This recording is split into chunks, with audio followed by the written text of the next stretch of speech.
Alright guys, this is a more in-depth update in regards to the status of this 2015 Lincoln Navigator.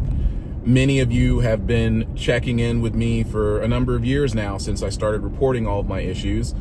So I'm going to start from the beginning. I'm going to try to keep this as short as possible, but I'm going to go over everything that is going on with the vehicle currently. As you can see, I am driving it, but it needs work. So let me start by giving you the starting mileage. I bought this vehicle in 2018. So in October of 2018, I purchased this 2015 Lincoln Navigator. As soon as I started driving this vehicle, I was asking myself why I didn't make this jump sooner. This was my first full-size, long wheelbase SUV. Another piece of background information here for you guys. I have never driven for Uber or Lyft. I have used it plenty as a customer until switching or upgrading to a full-size SUV, a large American SUV. I would have to farm out that business. Now, we had people in our crew, in our fleet, and our company's made up of independent contractors. We have, a couple of shareholders, but we have other guys who were on board who, for example, had shuttles and SUVs. So I would just tell them to do that business because I was pretty faithful to the Lincoln Town Car. And I never thought I would move from that. I really enjoy driving it. But driving this car, I quickly felt like, wow, I'm driving a Lincoln Town Car on stilts. I love this thing. And I still do. I still have love in my heart for this vehicle. I like Lincolns over GM cars. I just do. So I get this car just to keep things a little bit more simple. Let's just round it up and say I started with 40,000 miles on the odometer. Somewhere around the 60,000 mile mark, I began having an issue where I would accelerate this vehicle. It would kind of sputter. The check engine light would flash on the vehicle like it needed a tune-up. So I'm like, it must need a tune-up. So I gave it a tune-up. I changed the spark plugs, the ignition coils, the check engine light, it just stayed on. And I'm like, oh man, here we go. Took it into the dealer. They said it's your number 5 ignition coil or something like that. I'm like, no. I changed all the ignition coils and I changed them with Motorcraft parts. That's one thing that I learned. I'm gonna tell you up front before I go deeper into the story. When you work on these EcoBoost vehicles, let's just say Ford and Lincoln vehicles that were manufactured over the past decade. Okay, it's 2025. This is a 2015. Let's just say the ones that were manufactured over the past decade, you need to make sure that you put Ford Lincoln genuine parts back in these vehicles when you replace things.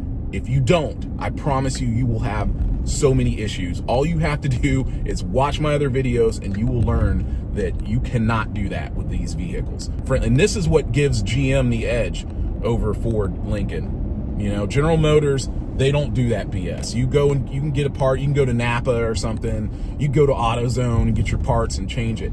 So I learned over time, like I said, I learned the hard way that I could not do the work on this vehicle and have it respond properly to the repairs that I would make. It depends on the repairs, of course, but anything that is related to, let's just say, the computer that's in this vehicle, you need to take it to a dealership too. You can't take it to a specialist. I have another story about that. But let me just get back into the story and you'll learn that. All right, so I was having all these issues. I took it to the dealer. They said that. I said, no way. So I got this weird thing where I was like, I don't trust you guys. I'm going to just take it somewhere else. So I took it to a so-called Ford and Lincoln specialist. They tried everything and they couldn't get it to work. And then I had a falling out with them because they were basically taking money and not doing the repairs or doing what they promised they would do. After all that went down, I got in touch with Lincoln Corporate, their headquarters, aired my grievances and told them everything that was bothering me. And they got involved and they said, we're going to send you to such and such dealership. They'll remain nameless, but they sent me to this dealership and they fixed it. And I know for a fact by looking over that invoice that it was just, they hooked it up to the computer, because even Lincoln told me this. He says, we need to plug it up to our computer. It can't be some other mom and pop shop or third party shop. And then they will reprogram it and get it to work right. So it ended up being a mass airflow sensor.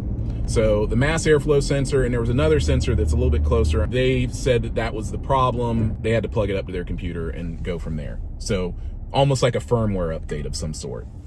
So once that was done, the vehicle ran again for a little while, didn't give me any issues. And then And when I say a little while, like close to a year. The next problem I had was with the turbo, the twin turbo system here. It's leaking. And it's currently leaking right now. It stopped for a little while and it started doing it again. Dealership wanted $4,600 to do this. At this point, I didn't want to go to a third-party mechanic, and I still don't. $4,600, folks. That's what they want to do that. I'm like, no way. I'm not going to do that, right? They said it was a water pump, this other shop, so the dealership. They replaced it both times. So I've had 2 water pumps when I didn't even really need them because it was the turbo coolant leaks. Every day I pop the hood. At least every other day I pop the hood and I check everything. I check the oil level, coolant level, all that, because I don't want to have a problem with this vehicle. This is my livelihood, right? So while I'm dealing with that problem, I started having issues with the O2 sensors and the catalytic converters. There's 2 catalytic converters on this vehicle. I tried once again to do it another way. I had a shop here who shall remain nameless, but I will say that they were in Marietta. We can put a catalytic converter on. It doesn't have to be a proprietary one from Ford Lincoln. Well, they were wrong, and it caused me all sorts of issues with this vehicle. So this guy basically came in here and welded aftermarket catalytic converters on both sides. And it probably took mine and recycled them, got money, so really he ripped me off. So this is another, you need to make sure you go to a legit mechanic like my man here, because this other guy, it doesn't matter that he gave me $1,000 back, because he made that. He lost nothing. He lost nothing. I ended up getting those parts and going to a private mechanic, and he put the catalytic converters in for me that were from Ford Lincoln. So MagnaFlow, all those other companies, none of that stuff works, okay? I tried. Believe me. So the 3rd time's a charm. I went with the Ford Lincoln stuff and it worked.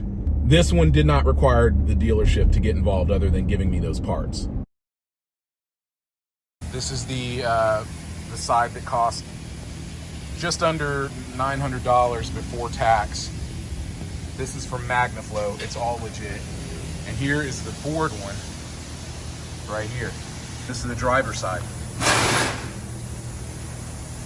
This was very, very hard to find.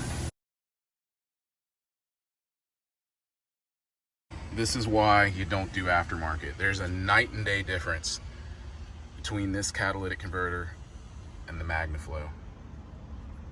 And the main thing you'll see right here is this little spacer.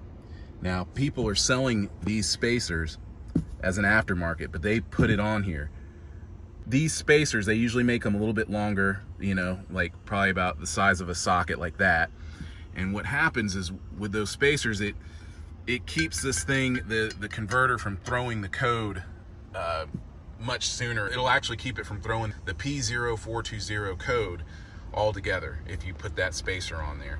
So depending on which bank you have, but anyway, they make them for both sides.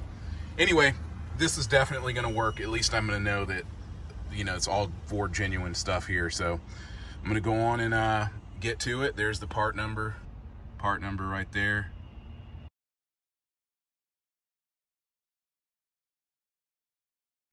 So once that was done, this transmission started acting up. Now, we're going on 5 years since I started having problems with the transmission, legitimate problems with it. Nobody wanted to work on it, okay? The dealerships, like, everyone's like, just put another transmission in there. But one dealership was a Ford dealer. They said, put some kind of additive in there. And I was like, you know what? I'm going to do some research and I'm going to try that. I have nothing to lose. So I tried instant shutter fix. If I'm losing you guys on odometer readings, first set of problems came along around, that really came to a head somewhere around 68,000 miles. So we'll round up and say 70,000. And then the catalytic converter issue, that came about. This video has really gone Tarantino style, which is driving me crazy. So here is a list that I pulled from my service records. So I put the instant shutter fix in at 110,000 miles, okay? And I continue to add a little bit here and there.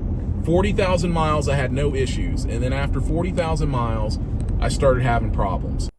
While pulling 1 quart of dirty transmission fluid from my transmission, I decided to add instant shutter fix to the transmission 2 more times after this. So then I said, that's it. I'm going to go on and put another transmission in this Lincoln. And then a friend of mine said, no, don't do that. Let this guy look at it first before you do it. It's a lot of money. I said, okay, fine. I'll let this guy look at it. He's like, when was the last time you changed the fluid in the filter? I said, I've never changed the fluid in the filter. He goes, why? I said, because the dealership said no. It said it was lifetime fluid, and they said don't touch it.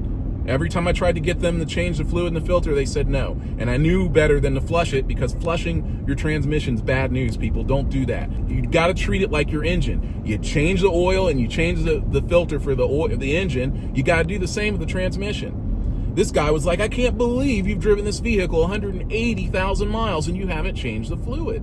I said, yeah, well, I said, I've taken a little bit of fluid out, like a quart at a time. I'll pull out a quart of dirty fluid. I'll put in a quart of fresh fluid, and I'll put in some instant shutter fix with it, or the lube guard. And he said, no, don't do that. That's not how you do this. We go with a fluid and filter change, and my problem is gone. So I had 188,000 miles on the odometer when I finally did the very first fluid and filter change with this transmission on the Lincoln Navigator. 202,000 miles, I start having the shutter again. That's what was causing the problem. It's a shutter, and the transmission tends to make a thud in the fourth gear. When it's stepping up from third gear to fourth gear, it goes boom. This is something that's wrong with all the 6R80 transmissions in these Ford Lincoln vehicles, seriously. Anyway, from there, we do it again, fluid and filter change. And that was the last time that I serviced the transmission in this vehicle. Today, I'm at 250,000 miles and some change, okay? So I'm going on 251,000 miles right now. Pretty soon, I'll be at 50,000 miles on this fluid and filter change, which is when I plan to change the fluid and filter again. The guy said to me, from now on, you need to change this fluid and filter every 40,000 miles. He goes, you can do 50,000, but you'll be pushing it. Don't ever go over 50,000 miles without changing the fluid and the filter in the transmission. So there is the story. So today, here we are. This was in 2020 when I started using the instant shutter fix. In 2023, I changed the fluid and the filter for the transmission for the first time. We're in 2025 now, March of 2025. So we're right at about 2 years since doing that. This bozo. Man, people are so stupid out here in Atlanta. They're driving.